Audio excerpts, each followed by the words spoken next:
ইমাম সাহেব ইমামতির চান্স পেয়ে প্রতি রাকাতের নামাজে সূরা ফাতিহা পড়ার পরই সূরা ইখলাস দিয়ে নামাজ শুরু করে, তারপরে আরেকটা সূরা পড়ে, আবার দ্বিতীয় রাকাতে সূরাতুল ফাতিহা পড়ে, আবার সূরা ইখলাস।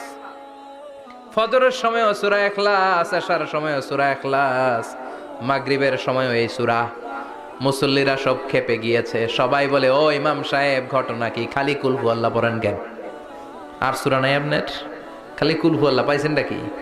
নাগাইশ জামে মসজিদের ইমাম সাহেব মাগরিবের প্রথম রাকাতেও সূরাতুল ইখলাস, দ্বিতীয় রাকাতেও ইখলাস, এশার নামাজের প্রথম রাকাতেও ইখলাস, দ্বিতীয় রাকাতেও ইখলাস, ফজরের রাকাতেও ইখলাস, দ্বিতীয় রাকাতেও ইখলাস। কি করবেন?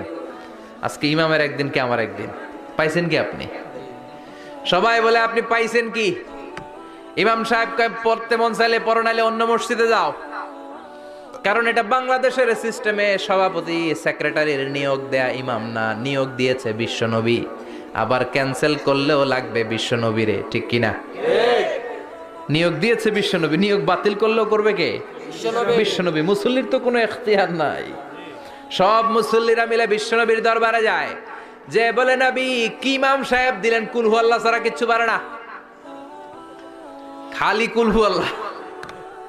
কি এক মুসিবতে আছি, প্রত্যেক নামাজে কুল হু আল্লাহ আহাদ দিয়ে শুরু করে, এরপরে আরেক সূরা পড়ে। ঘটনা কি? বিশ্বনবী বললেন ইমাম সাহেব রে ডাকো। বিশ্বনবী ইমাম সাহাবীরে বললেন ও সাহাবী, কেন এই কাজটা করো?